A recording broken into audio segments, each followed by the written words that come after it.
J'ai le plaisir de vous présenter Jenny Austria Bonifacio comme l'oratrice d'honneur invitée. Est-ce qu'on pourrait fermer les portes, s'il vous plaît? Jenny Lee, auteure de Reuniting with Strangers, se réunir avec les étrangers, et elle a fondé Filipino Talks et c'est la spécialiste de communication, sensibilisation au projet Together. Elle me dit qu'elle connaît beaucoup de gens ici aujourd'hui. Elle va nous parler aujourd'hui de son parcours en travaillant, en écrivant sur les nouveaux arrivants. La présentation s'intitule « De travailleurs d'établissement à hauteur ». Alors, juste avant de commencer, nous aimerions dire que cette séance est commanditée par the Calgary Catholic Society et nous allons vous montrer une courte vidéo de l'organisation.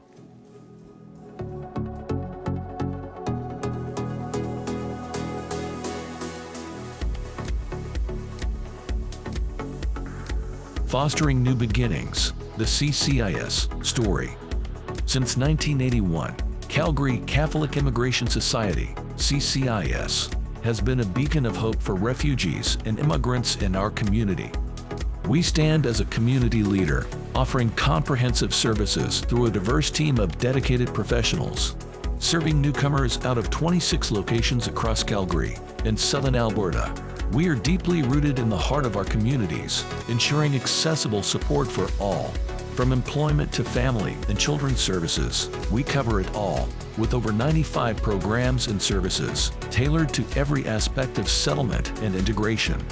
Our team, a mosaic of cultures comprising more than 450 employees and 2,000 volunteers, collectively speaks more than 70 languages, ensuring every client feels heard, understood, and valued, making CCIS a beacon of diversity and inclusion. In partnership, we empower immigrants and refugees to successfully settle and integrate in our communities. Our vision is to build an inclusive society where immigrants and refugees can reach their full potential. CCIS, transforming lives, one new beginning at a time.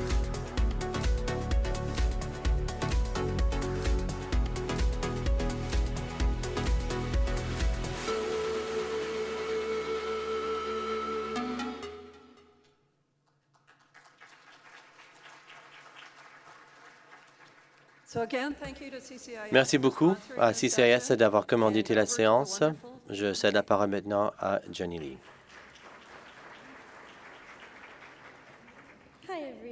Bonjour à tous, bonjour à toutes. Je suis très contente d'être là aujourd'hui. Je suis là comme vous. Je travaille dans le lieu de l'établissement. Je suis auteur aussi. Prenons un moment. Levez la main, s'il vous plaît, si vous avez déjà travaillé avec moi dans le domaine d'établissement ou de réinstallation. Très bien, merci. Merci de m'avoir vu tout au long de ce parcours. Merci beaucoup de m'avoir aidé à pouvoir être à ce point-là. Je ne suis pas nerveuse. Je suis tout simplement épatée du fait que je suis là.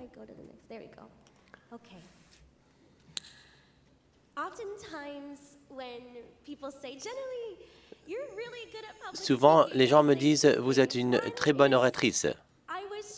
Mais vous savez, on m'a formé. On m'a formé, les méchants m'ont formé. Bon, c'est-à-dire les étudiants, les nouveaux arrivants qui ne sont pas vraiment impliqués. Et les enseignants qui sont surchargés. Alors, si vous pouvez obtenir l'attention de ces deux groupes, vous pouvez tout faire. Deuxième chose, ma famille est pleine d'enseignants. Ma grand-mère, et vous voyez l'écharpe de ma grand-mère ici devant moi. Eh bien, de parler devant des grands groupes comme ça fait partie de mon ADN. Alors, en 2007, j'ai déménagé à Toronto pour faire ma maîtrise dans l'immigration dans l'établissement à TMU. Quelqu'un d'autre a fait un diplôme? Ah oui? Il y aura beaucoup de sondages aujourd'hui. Hein? C'est comme ça que vous savez que je suis quelqu'un qui parle avec des étudiants. Après, j'ai obtenu mon emploi, mon rêve en tant que travailleur d'établissement. J'étais à Toronto et vu que je suis philippine, souvent j'étais dans des écoles philippines et j'ai remarqué des problèmes auxquels je ne m'attendais pas. Tout d'abord, bon, je ne savais pas ce que je ne savais pas. Et je vais en reparler plus tard. Mais quand on travaille dans des écoles philippines, on remarque quelques petites choses. Alors, des gens qui sont, ne veulent pas participer. Il y a beaucoup d'absentéisme.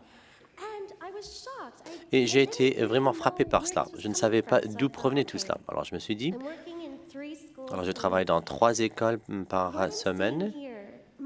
Ce que je vois ici doit se faire aussi à l'extérieur de ces 3 écoles. Alors, j'ai ensuite commencé des recherches et nous avons étudié les Philippins à Vancouver, à Winnipeg, à Montréal, à Toronto. On voulait voir quel était le lien. Qu'est-ce qui se passait là dans la communauté? Et je vais en reparler plus tard. Ensuite, je suis devenu journaliste. Vous savez, quand vous allez à l'épicerie asiatique et vous voyez ces journaux plein de poussière à côté d'un sac de riz, ben oui, c'était là. C'est Ethnic Press Newspaper. Et bon, la meilleure chose, c'était qu'on m'a envoyé à plein de lieux merveilleux pour examiner les jeunes Philippins, ce qu'ils étaient en train de faire à Hawaï, ici en Colombie-Britannique, et de voir comment on pouvait ramener cette information à Toronto.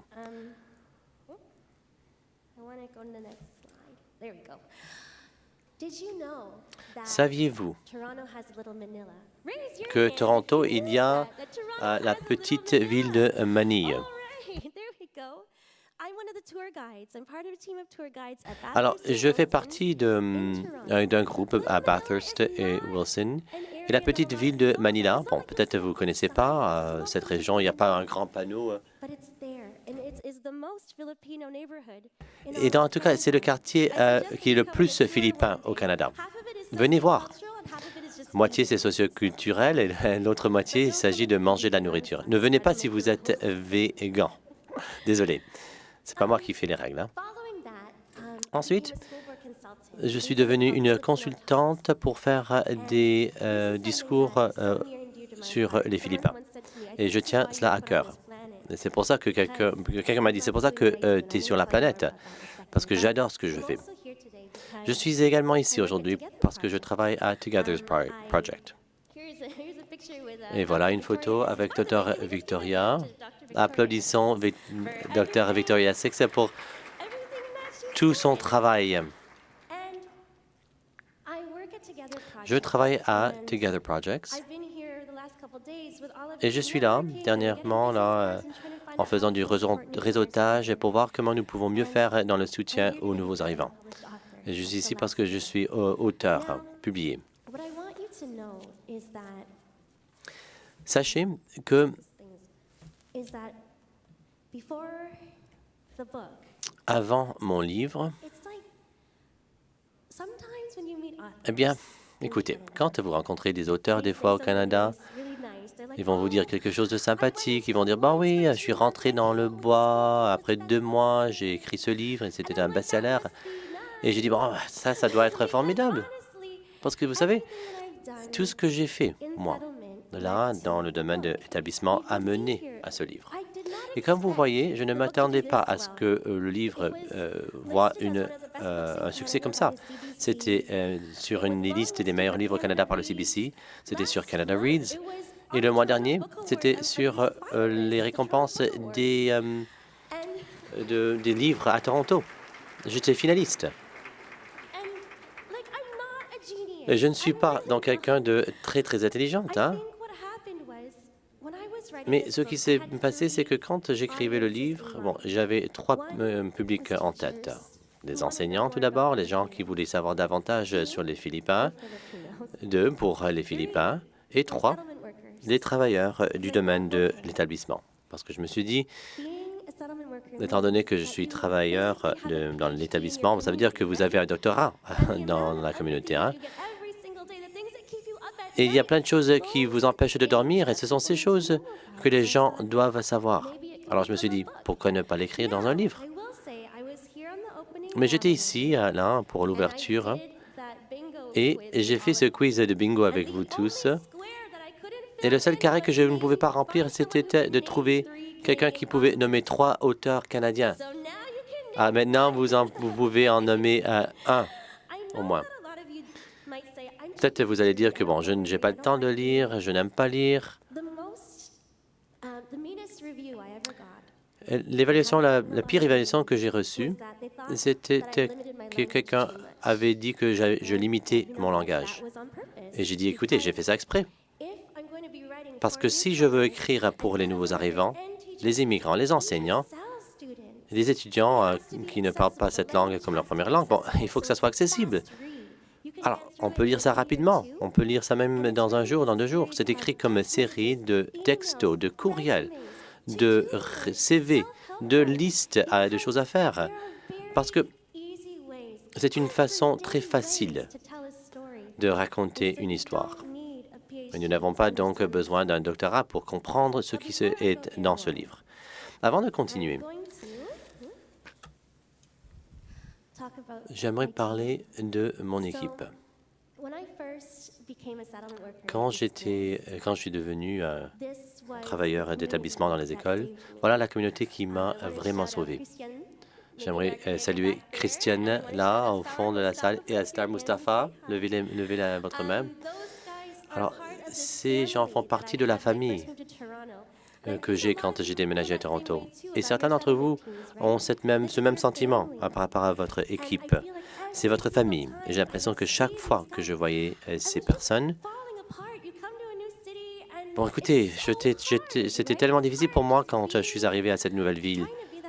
Parce qu'il faut être un modèle pour les étudiants, mais en même temps, vous êtes en train de ne pas pouvoir réussir. Et eux, ils étaient là pour m'aider chaque fois. Alors, je voulais juste les saluer. Dans le travail d'établissement, je savais qu'il y avait quelque chose qui manquait. Plusieurs d'entre vous, certainement, connaissent ce que je suis en train de dire.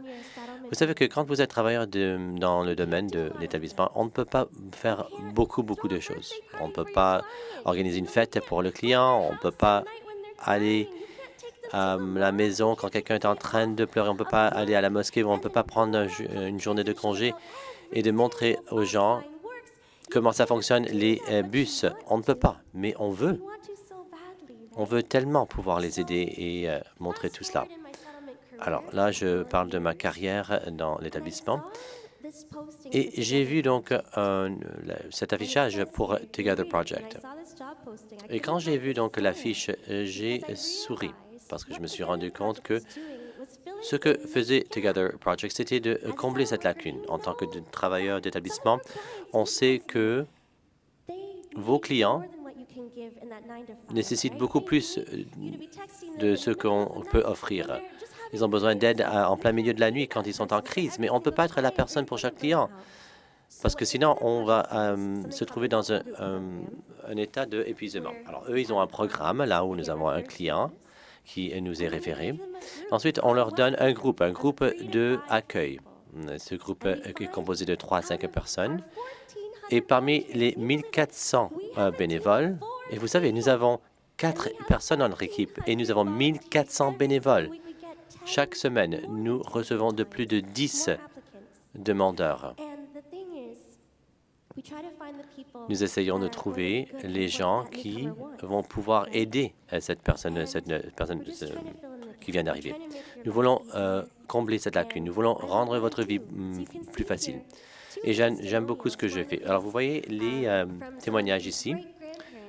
Leurs arrière-grands-parents sont arrivés ici en tant que nouveaux arrivants. Ensuite, vous voyez une autre personne qui est arrivée elle-même comme nouveau arrivant. Et dans cette photo, vous me voyez, moi, et vous voyez Ahmed, qui est arrivé comme réfugié de la Palestine. Alors oui, nous avons des réfugiés ici à la table, alors nous sommes fiers de cela. Une autre chose qui me rend fier, c'est le fait que nous avons toutes ces ressources. Je vous encourage à aller voir à togetherproject.ca /ressources. Nous avons guide linguistique, nous avons plein de ressources. Et en fait, c'est mon petit bébé, toute cette page de ressources. J'espère que cela va vous aider. quand vous essayez de trouver des ressources pour vos clients.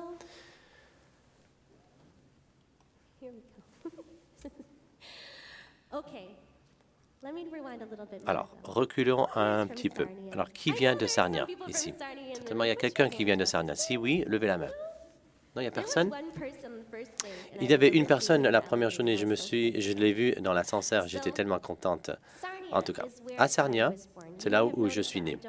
Peut-être vous voyez que je n'ai pas l'accent philippin. C'est parce que je suis né ici. Bon, à Sarnia, bon, c'est peut-être pas la capitale philippine du Canada, c'est pas. Bon, c'est au fin fond de l'Ontario, dans le sud. Il y a une vallée avec des entreprises de produits chimiques. C'est pour ça que les Philippins sont arrivés pour travailler là, dans le coin, dans les années 1970 et dans les années 1980. C'est pour ça que je suis né au Canada. Une chose que j'ai remarqué quand j'ai été jeune, c'était que notre communauté se portait bien.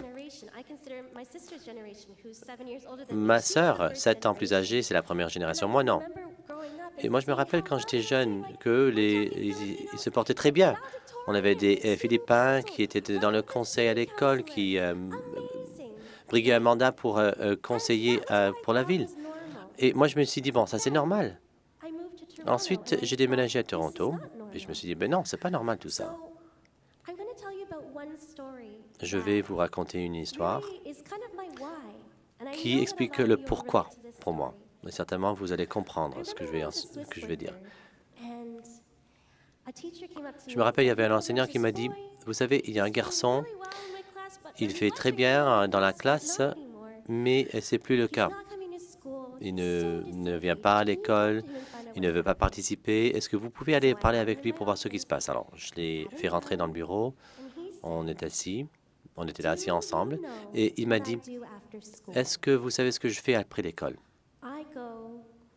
Il m'a dit, moi, je prends le bus pour me rendre jusqu'au district financier de Toronto et je nettoie les bureaux avec ma mère et mes tantes.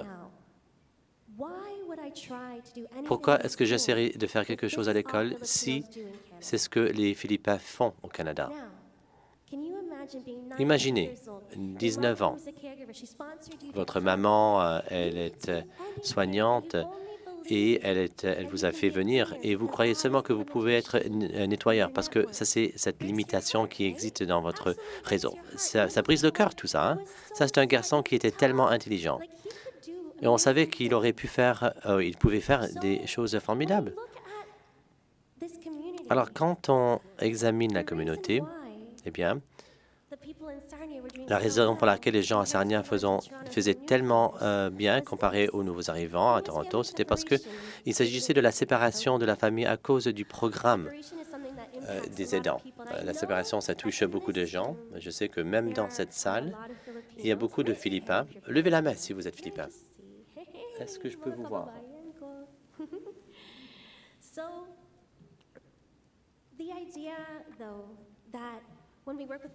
Quand on travaille avec les nouveaux arrivants philippins, souvent ces gens ont été séparés par leur famille. Ça, c'est pas nouveau.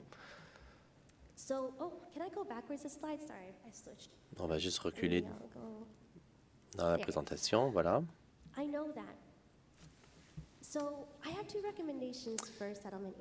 Alors, j'avais 2 recommandations pour les agences ou les établissements. Tout d'abord, combien d'entre vous sont des enfants d'immigrants? Vous êtes nés au Canada d'immigrants. Levez la main. Vous aussi, vous faites partie du groupe. Souvent, on me demande de siéger au comité pour les travailleurs d'établissement. Et souvent, dans la description de l'emploi, on dit qu'il faut être courant, il faut pouvoir parler couramment tagalog ou un autre dialecte. Mais est-ce que c'est ça la chose la plus importante? Moi, j'ai vu des gens dans ces comités qui parlent la langue couramment. Ils sont tellement forts, mais ils n'ont pas d'empathie. Ces gens vont venir à la table d'embauche, ils vont dire Et vous savez, les nouveaux arrivants, bon, ils vont bien faire s'ils essaient plus fort. Mes enfants sont des médecins. Je ne sais pas pourquoi les autres ont de la misère. Écoutez, nous n'avons pas besoin des gens comme ça dans le domaine, hein, juste parce qu'ils peuvent parler une langue. Ça ne veut pas dire que ces gens ont le cœur pour le travail. Alors, l'argument que je vous présente aujourd'hui, de ne pas délaisser les gens qui sont nés au Canada, juste parce qu'on n'est pas courant dans une langue, qu'on peut parler la langue couramment, ça ne veut pas dire qu'on ne peut pas être la bonne personne pour le poste. Et je vous dis cela parce que, pour vous montrer l'exemple du garçon qui travaille comme nettoyeur durant la nuit, le problème avec lui, c'était qu'il n'avait pas de réseau. Ce que nous pouvons apporter comme gens nés au Canada, c'est des réseaux. Si il veut être médecin ou avocat dans la communauté, oui, on peut l'aider. On a cette superpuissance. Alors, s'il vous plaît, incluons ces gens.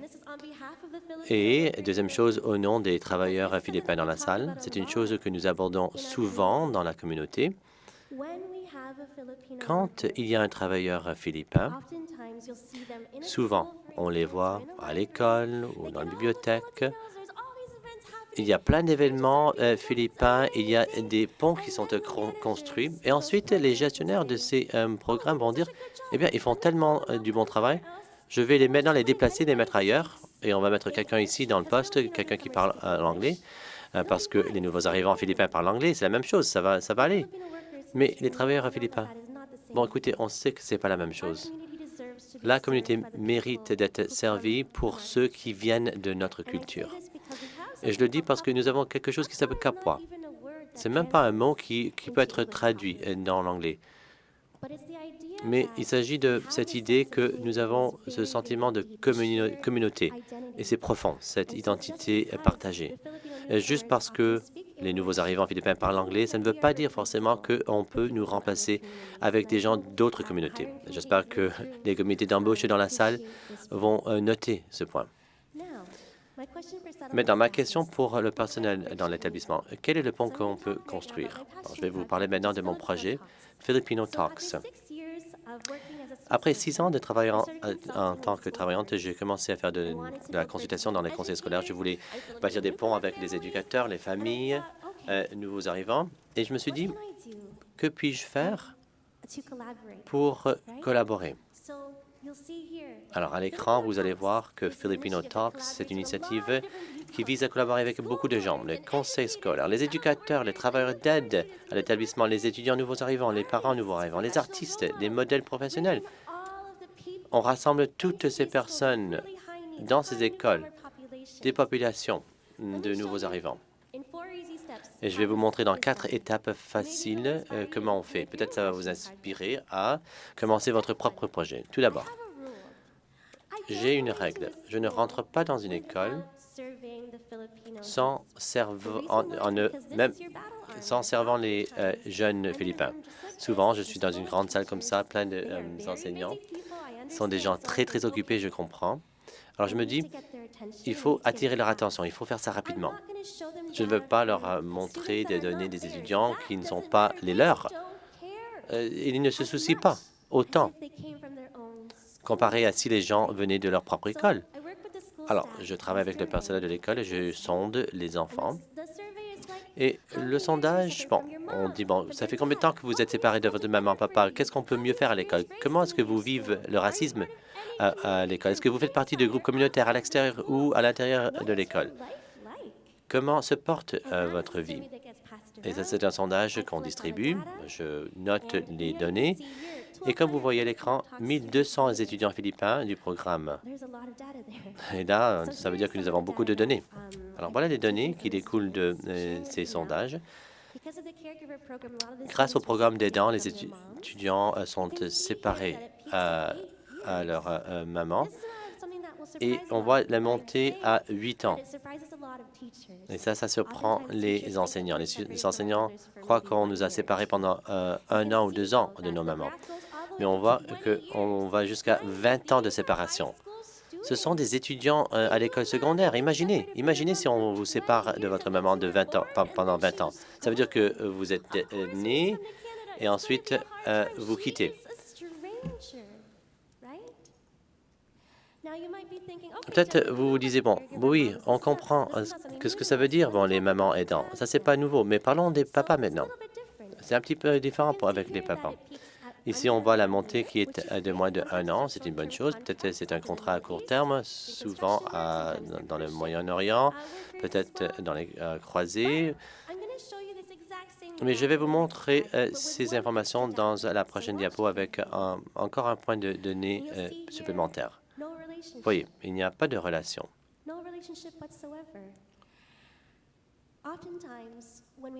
Souvent, quand on travaille avec la communauté philippine, les gens nous demandent « Qu'en est-il des garçons? Qu'est-ce qui se passe chez eux ?»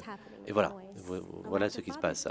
Un manque de modèle du papa. Alors, si vous êtes travailleur dans l'établissement, vous pouvez être un modèle comme papa à ses étudiants. Je vous encourage à le faire parce qu'on en a besoin dans la communauté. Maintenant, parlons de cette deuxième étape. Deuxième étape, on partage ces données avec les jeunes par le biais de plusieurs ateliers. Bon, la réunification tout d'abord, ensuite les modèles professionnels et ensuite l'implication de la communauté. Alors, ce que je fais, je accueille ces modèles de différents domaines, les gens que les enfants veulent rencontrer, parce que je leur demande qu'est-ce qu'ils veulent faire quand ils sont plus grands. 64% des jeunes du programme ont dit qu'ils ne connaissent aucune personne dans leur carrière voulue. Et si on ne connaît pas, bon, ça rend les choses difficiles. Alors, pourquoi ne pas accueillir ces gens? Aussi, accueillir les travailleurs communautaires. Alors, tout le monde dans la région de l'école, par exemple, les gens du YMCA, pourquoi ne pas accueillir ces gens? Et ensuite, eux, ils vont pouvoir faire le recrutement à partir de ce groupe. Étape numéro 3. C'est là où je dis,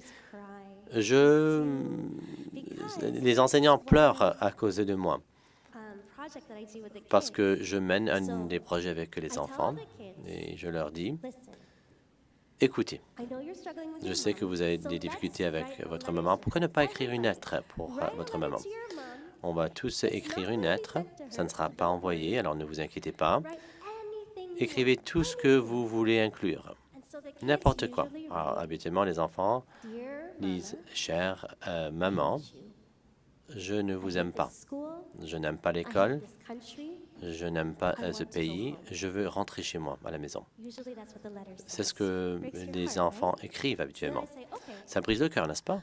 Alors, moi, je leur dis « OK, on va prendre l'autre côté du papier et imaginez que vous êtes maintenant votre maman. Qu'est-ce que vous allez écrire comme réponse? Les enfants savent ce que leur maman va dire.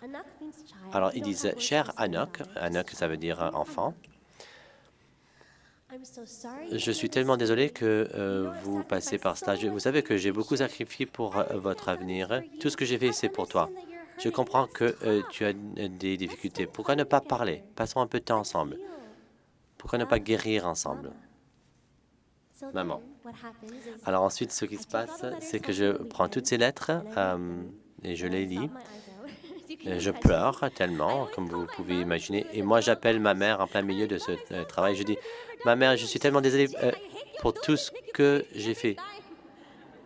Et ma mère me dit, mais pourquoi est-ce que tu fais ce projet? Parce que tu m'appelles chaque fois en pleurant.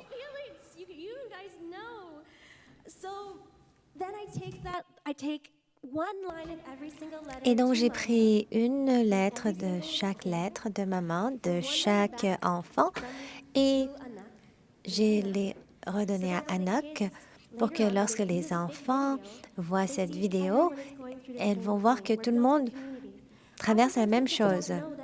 Ces jeunes ne savent pas que les autres ont aussi des difficultés. Parce qu'on leur dit toujours, vous devriez être chanceux d'être au Canada. Mais ces jeunes ont besoin d'un moment de réflexion. Oh mon Dieu, nous avons tous la même expérience. Je ne veux pas montrer la vidéo parce que je ne veux pas pleurer, mais voici le lien si vous êtes intéressé. 4e étape, la dernière. Je parle aussi au personnel de l'école.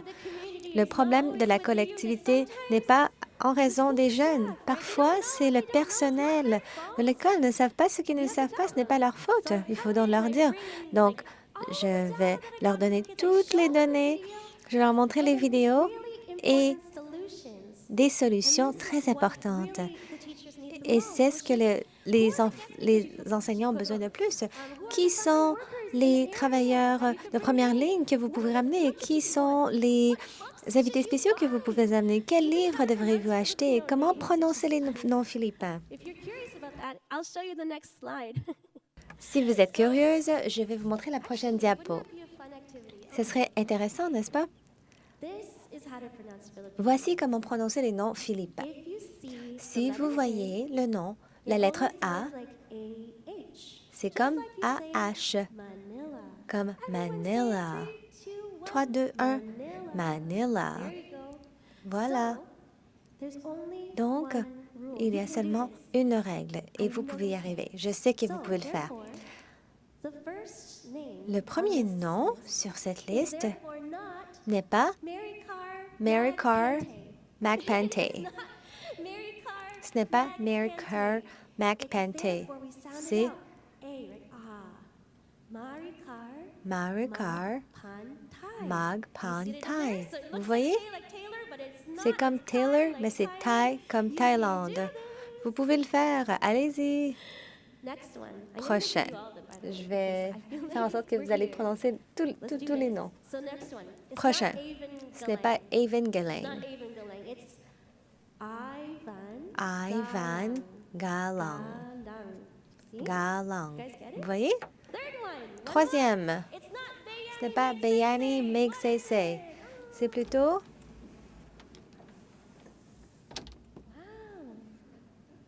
wow. On va le faire 300. Bayani Mag Sai Sai. A plus. Bon, j'apprécie beaucoup cela parce que ce n'est pas difficile d'apprendre et ça fonctionne pour les autres collectivités aussi. Autre chose que je partage avec les enseignants, le programme scolaire. Les enseignants en ont besoin. Cela existe pour les collectivités philippines et je pense que ça existe aussi les autres. Ça s'appelle le projet PASOK. Il y a le modèle gratuit de programme scolaire philippin-anglais. Et vous voyez, c'est tellement bien. Il y a la géographie, les études sociales, la danse, l'anglais, différents pour tous les niveaux. C'est gratuit. On n'a pas besoin de commencer de zéro. Parfois, on dit on ne peut pas rejoindre les enseignants parce qu'il n'y a pas de ressources. Eh bien, vous ne pouvez pas dire ça. Ce n'est pas ce qu'ils recherchent de l'établissement. Les enseignants veulent accéder à des ressources qui existent déjà. Bon, maintenant, j'aimerais parler d'une chose. Quelque chose qui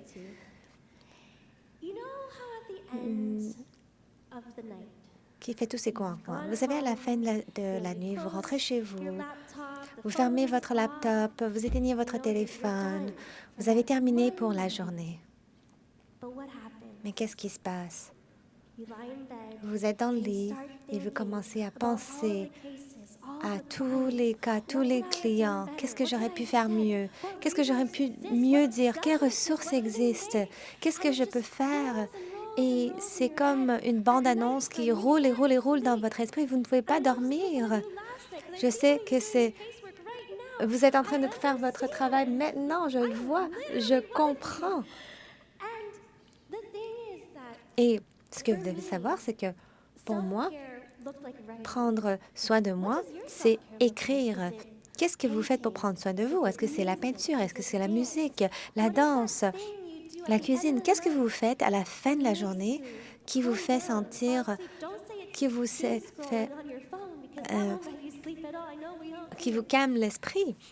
Ne me dites pas le téléphone parce que ça va être pire. Pour moi, c'était l'écriture. Et donc, j'étais là avec mon application Notes. Qu'est-ce que j'aurais pu faire mieux? Qu'est-ce que les enfants m'ont dit qui m'a vraiment perturbée? Qu'est-ce que je peux faire la journée d'après? Et donc, c'est ce qui a inspiré mon premier roman. Toutes ces nuits à rester éveillée dans mon lit. Et finalement, c'est devenu un livre. Avant de lire Jen Lee, vous avez pris vos notes de dossier de client et vous avez tourné en livre. Non, ce n'est pas vrai. Surtout lorsque vous travaillez dans une collectivité pour un long temps, vous pouvez voir les lignes rouges entre toutes les collectivités. Quelles sont les choses qui nous lient tous? Qu'est-ce qu'on a en commun? C'est comme ça que l'histoire commence. Lorsque j'écrivais, je me suis dit que l'enjeu principal que je voulais que les gens comprennent, c'est que les nouveaux arrivants philippins traversent beaucoup d'enjeux, même si ils disent que nous sommes si heureux. On dit toujours ça. Et c'est vrai, nous sommes excellents, nous sommes des personnes très heureuses, très joyeuses, mais aussi, il y a beaucoup de raisons d'être bouleversés. Donc, je vais raconter une histoire vraie. Un client que je n'ai jamais eu. Lorsque je travaillais à une école à Toronto. Ma première journée là-bas, l'un des enseignantes a dit, « Ah, vous êtes ici maintenant, c'est trop... » Parce qu'il y a cette famille en crise le mois dernier. Et ça me bouleversait parce que elle était venue au Canada en tant que prestataire de soins. Son enfant a 5 ans et il ne parle pas. Elle n'était pas du tout préparée pour ça. Et aussi, il était très violent. Donc, ce jeune, le soir, essayait de se faire mal à lui-même, faire mal à lui, à elle, détruire l'appartement. Donc, sa solution, le soir, était d'appeler des personnes pour l'aider à le mettre dans une camisole de force. Et c'était la seule manière de le calmer. De calmer cet enfant de 5 ans. Et je me suis dit, je n'ai jamais entendu cela de toutes mes années de travail d'établissement, de mettre un petit garçon de 5 ans dans une camisole de force. Concentrons-nous sur le garçon. Pourquoi est-ce qu'il était si en colère? C'était ma question. Pourquoi il était si en colère? Est-ce qu'il a été exposé à la violence aux Philippines?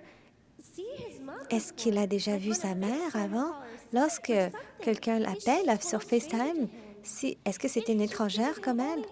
Il lui parle seulement en anglais. Est-ce qu'il parle anglais? Est-ce qu'il comprend ce qu'elle dit? Qui le dépose à l'école?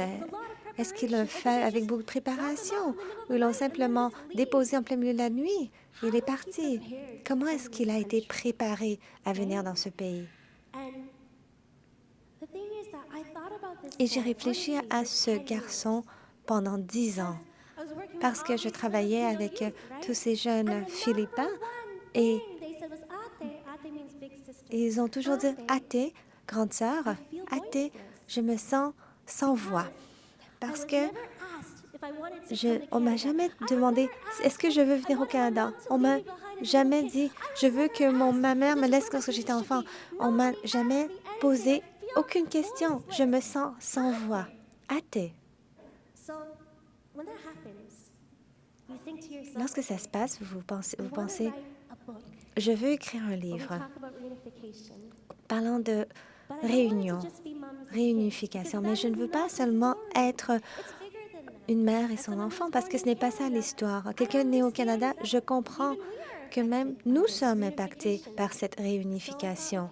Et je me suis dit, d'accord, parlons du fait qu'il y a ce garçon qui est non-verbal.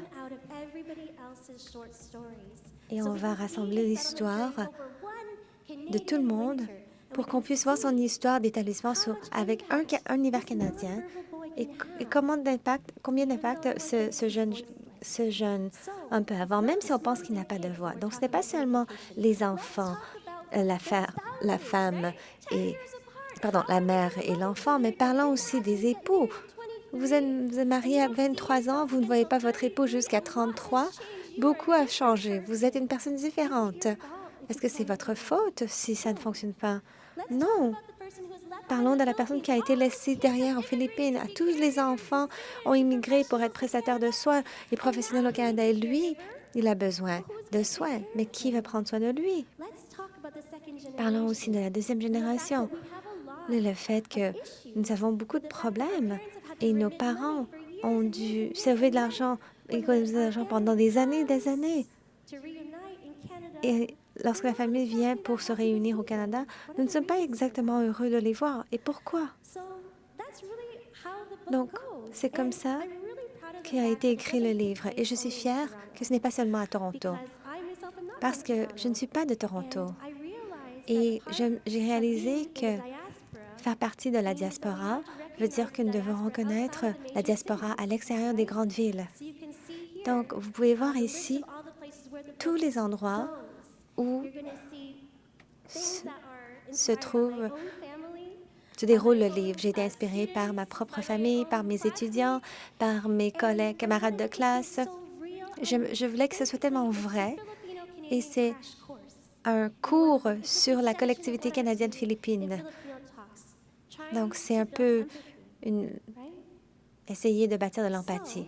Donc, voilà. Je pense que c'est le temps de lire un extrait du livre.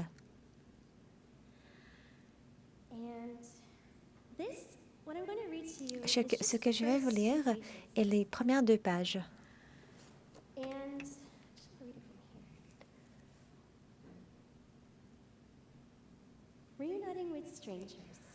Se réunir avec des étrangers. Je l'ai appelé Monolith parce que ce nom sonnait aussi fort que son apparence. Ce bébé de 13 livres était le plus gros que notre petit hôpital de campagne a jamais vu. Lorsqu'il est sorti de moi, j'ai eu l'impression qu'il me déchirait en 2. J'ai supplié qu'on me donne des médicaments pour arrêter la douleur, mais lorsque les infirmiers ont couru jusqu'au stationnement pour donner à mon mari s'il avait de l'argent, ils ont découvert qu'il avait tout dépensé en bouteilles de bière Red Horse. Il a dit que puisque c'était moi qui étais tombée enceinte, c'était à moi de m'en occuper. Je suis tombée inconsciente dans une mare de sang.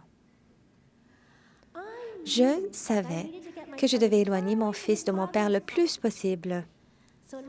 Lorsque j'ai cessé d'allaiter Monolith, je l'ai confié à ma jeune sœur afin de pouvoir quitter les Philippines pour travailler à l'étranger. En m'éloignant, je l'ai entendu me réclamer, mais je ne me suis pas retournée. J'ai décidé que j'attendrais avec impatience le jour où nous serions enfin réunis, jusqu'au jour où tout cela en vaudra la peine. 4 ans plus tard, lorsque ma sœur a amené Monolith vivre avec moi au Canada, elle m'a dit de ne pas venir à l'aéroport. À Tevera, je vais demander à mes amis de nous conduire chez toi. Avant que Monolith n'arrive, nettoie autant que possible. Si tu as des choses cassables, mets-les sur les étrangers les plus hautes. Si tu as des objets tranchants, mets-les à l'intérieur d'un placard fermé à clé. Et prépare un grand plat de riz frit à l'ail et de spam silog. C'est le plat préféré de Prime Monolith. Athée, est-ce que tu m'écoutes? Tu m'entends? Bien. J'ai pris un jour de congé pour polir les poignées de porte, les miroirs et chaque centimètre de mon parquet fissuré. Et j'ai fait frire assez de spam pour 6 petits garçons.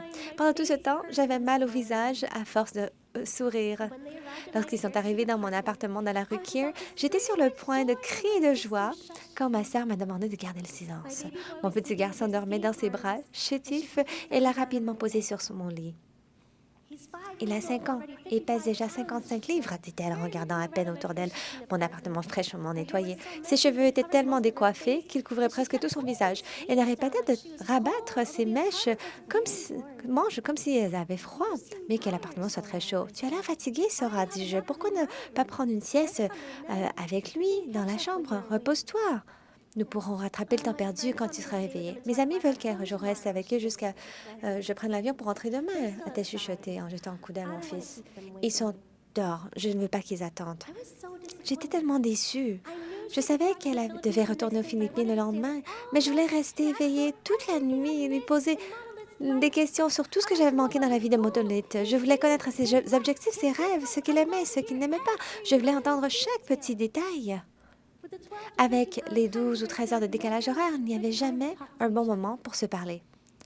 Si je lui envoyais un texto, elle me contentait de me dire qu'elle me raconterait tout quand elle me verrait en personne. Cela fait des années que j'attendais ce moment avec impatience. « Laisse-moi au moins t'amener dîner avant que tu ne partes demain, » je suppliais. « Il y a un restaurant Max à Toronto, à seulement d'1 heure ici. J'ai entendu dire que leur poulet est presque aussi bon qu'aux Philippines. Ça peut être notre fête de Noël. » Sora a jeté un coup d'œil à Monolith avec une expression impénétrable. « Il est trop tôt pour fêter Noël, dit-elle. Je t'enverrai juste un texto quand je rentrerai à la maison. » Elle m'a remis un sac de dos Incredible Hulk, l'a embrassé sur la joue et est partie en vitesse. Elle est probablement fatiguée par le voyage, me suis-je dit. Il y avait 2 heures de route entre notre ville de Batangas sur la crête de Takembe à l'aéroport de Manille, 15 heures de vol jusqu'à Toronto et 30 minutes de route entre l'aéroport Pearson et Oakville.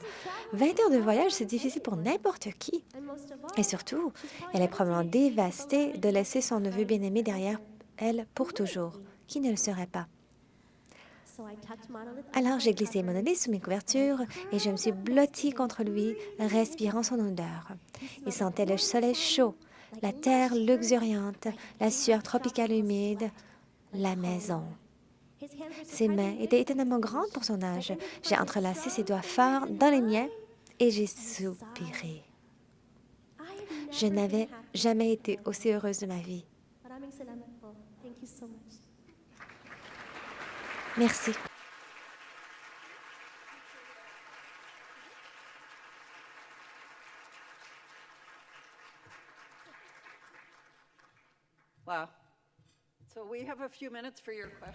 Nous avons quelques minutes pour vos questions. Si vous voulez à Slido, vous pouvez poser des questions à Jenny Lee. Je suis certaine que vous avez beaucoup de questions et vous pouvez voter sur les questions. Il n'y a pas de questions stupides.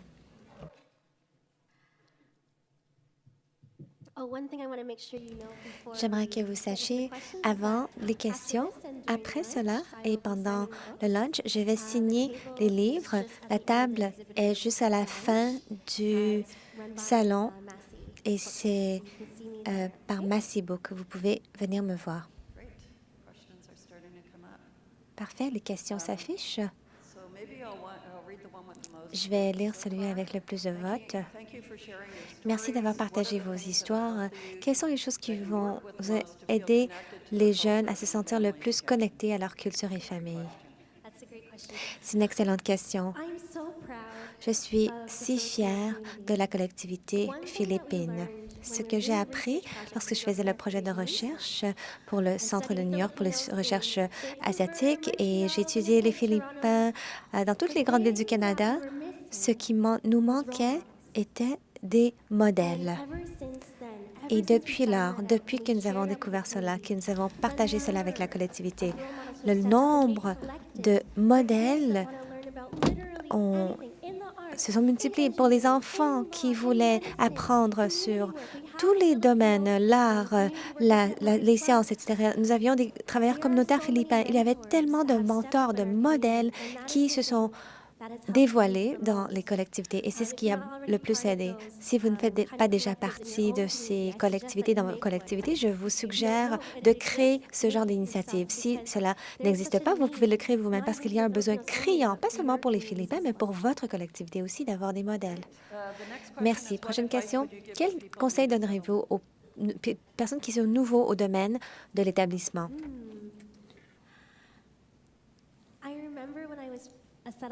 Lorsque j'étais travailleuse de l'établissement, j'étais tellement effrayée. Je suis entrée dans l'école et j'ai porté la mauvaise tenue. J'ai porté un pantalon noir et un chandail blanc et c'était l'uniforme des enfants de l'école. Donc, je suis rentrée à l'école et j'étais à peine plus vieille que les étudiants, les élèves. Et ce que j'ai pu faire, et j'espère que vous allez pouvoir le faire aussi, c'est de les traiter comme ma famille. Traitez-les comme votre famille. Je ne le dis pas, bon, prenez soin d'eux pendant la journée, mais aussi ajoutez-les sur les réseaux sociaux, surtout lorsqu'ils sont jeunes, parce qu'ils ont besoin parfois de quelqu'un pour les aider, pour leur sentir mieux par rapport à ce qu'ils traversent. Disons qu'ils vont aller à leur premier interview de travail. Dites-leur, bon, bravo, je suis fière de toi. Ou si jamais quelqu'un va faire une demande pour la publicité, vous pouvez afficher un commentaire. Bravo! Lorsque vous êtes un travailleur de l'établissement, ce n'est pas une interaction d'une seule journée. Si vous pouvez garder le contact avec eux pendant des années, vous pouvez voir leur parcours, vous pouvez être témoin de leur cheminement et vous pouvez être des leaders pour la prochaine étape. Et c'est ça, collaborer avec vos nouveaux arrivants et de rendre votre travail durable. Parfait. Prochaine question. Pourquoi est-ce que les mères philippines décident de rester au Canada plutôt que de retourner? Est-ce qu'il y a d'autres raisons que des raisons économiques? C'est une bonne question. Les mères philippinas sont... Il y en a tellement qui ont des cœurs brisés. Vous les avez vus dans vos agences maintes fois, parce qu'elles se sentent qu'elles sont prises entre deux familles parfois. Elles se sentent responsables envers leur famille qui prennent soin au Canada et aussi de la famille avec qui ils se réunissent, qui viennent juste d'arriver. Et elles attendent pendant ce moment pour toujours. Et parfois, elles arrivent à faire le pont, à obtenir un programme, à partir d'un service d'aide à l'emploi et obtenir un emploi. Mais parfois, ce n'est pas le cas. Parfois, elles ont besoin de devenir un préposé aux bénéficiaires. Et donc, mais c'était des femmes qui avaient un très bon travail aux Philippines. Elles étaient juristes, comptables, mais les programmes de pont n'arrivent pas à les rejoindre. Lorsque je parle aux enseignants, comment est-ce qu'on peut aider ces enfants qui abandonnent l'école? Ce que j'essaie de dire, c'est que l'une chose de l'effet domino, si les mères pourraient avoir un meilleur emploi, si maman pourrait rester chez elle le soir, être là pour préparer les enfants pour l'école la journée, après être là pendant les fins de semaine pour qu'ils puissent passer du temps ensemble. Si maman pourrait avoir un meilleur travail, tout le reste se fera tout seul. Merci. Prochaine question. Votre présentation affirme la vie. Dites-nous qu'est-ce qui s'est passé ensuite à Monolith. Dites-nous qui se passe bien. J'adore dévoiler le contenu de mon livre. Je ne sais pas ce qui s'est passé au vrai Monolith, parce que ce n'était pas mon client. Parce que lorsque je suis arrivée à l'école, ils avaient déjà passé à autre chose, ils ont coupé les liens avec l'école. Donc, vous pouvez lire le livre et si vous arrivez à trouver Monolith, dites-le moi, je vous donnerai une tonne d'argent. Je ne sais pas ce qui s'est passé à Monolith. J'essayais d'imaginer son parcours d'établissement. Et j'espère que la fin va toucher votre cœur. J'ai entendu dire que ne pas finir le livre sur les réseaux publics parce que vous allez pleurer. Comment est-ce que le secteur de l'établissement mieux soutenir et habiliter les parents à longue distance pour qu'ils puissent rester connectés et engagés dans la vie de leurs enfants? C'est une très bonne question. Je vais vous raconter une histoire. Une fois, il y a un élève que j'avais et elle était si en colère parce que sa mère avait gardé le contact avec elle au fil du temps, beaucoup de textos, de courriels, d'appels FaceTime. Sa mère était vraiment restée présente dans sa vie pendant qu'elle était aux Philippines et qu'elle était au Canada. Et ce qui s'est passé, lorsque la fille a débarqué à l'aéroport à Pearson, sa mère était à côté d'un homme blanc. Il ne parlait pas tagalog. Et la fille a dit, « Qui est-ce? » Il a dit, « Viens ici. » Et la mère a dit, « C'est ton nouveau papa. Je me suis remariée, tu as aussi un nouveau frère, une nouvelle sœur, et ce sera ta nouvelle vie canadienne. » Et la fille était tellement en colère. Elle a dit, « Tu as resté en contact avec moi pendant des années. Et tu ne m'as jamais dit cela. Tu ne m'as jamais dit que tu t'étais remariée. Tu ne m'as jamais dit que j'ai un frère, une sœur. Pourquoi tu ne m'as rien dit? » Et la mère a dit, « Eh bien, Je ne voulais pas que tu penses que j'avais changé. Je voulais que tu pensais que je suis la même personne que tu as laissé. Je voulais te sentir qu'au Canada, nous pouvons être toujours ensemble, toujours les mêmes, mais vous ne pouvez pas faire ça. Donc, la réponse à votre question, assurez-vous que si vous avez des parents à longue distance et que les enfants sont séparés, assurez-vous que ces parents disent la vérité de ce qui se passe dans leur vie. Montrez l'intérieur de l'appartement. Même si c'est un sous-sol et qu'ils sont embarrassés, ce n'est pas grave.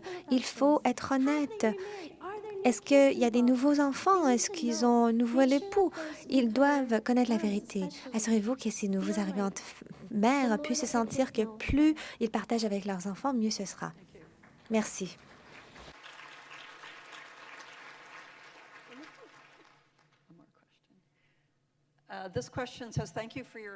Merci pour votre exposé qui m'a beaucoup frappé.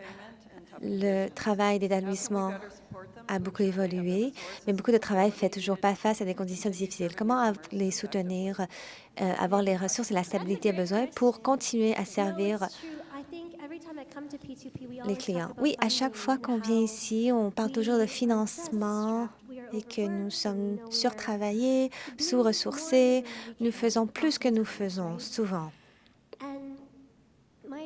Et mon conseil pour vous est le suivant. Si vous vous sentez comme ça, il y a des façons d'obtenir du financement à l'extérieur du gouvernement. Il y a des compagnies privées, des fondations familiales.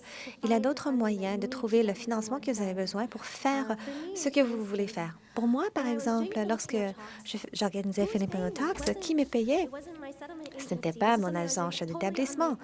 J'ai fait cela moi-même. C'était un projet de consultant moi-même. C'était les conseils scolaires qui ont payé. Elle a dit, si tu es tellement... pourquoi ne pas protester si tu n'aimes pas ce qui se passe au sein de la collectivité? J'ai dit, oui, je peux protester ou je peux leur faire me payer pour que je puisse venir les enseigner. Je pense que c'est très important. Donc, je vous recommande que si vous avez ce genre de travail de consultant dans votre région, essayez de jouer ce rôle. Beaucoup d'écoles cherchent votre appui, pas seulement pour la collectivité philippine. Et essayez de dire, ne dites pas, voici le PIB de mon pays.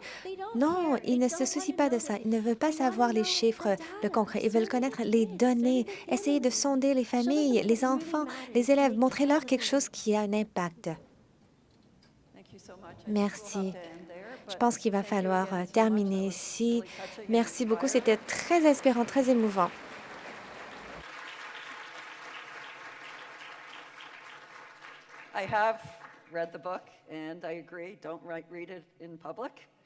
J'ai lu le livre et je suis d'accord, il ne faut pas le lire en public. Comme Jenny l'a dit, elle va faire des signatures, elle va autographier le livre avec des dédicaces. Donc, ce sera la table à l'arrière de la salle.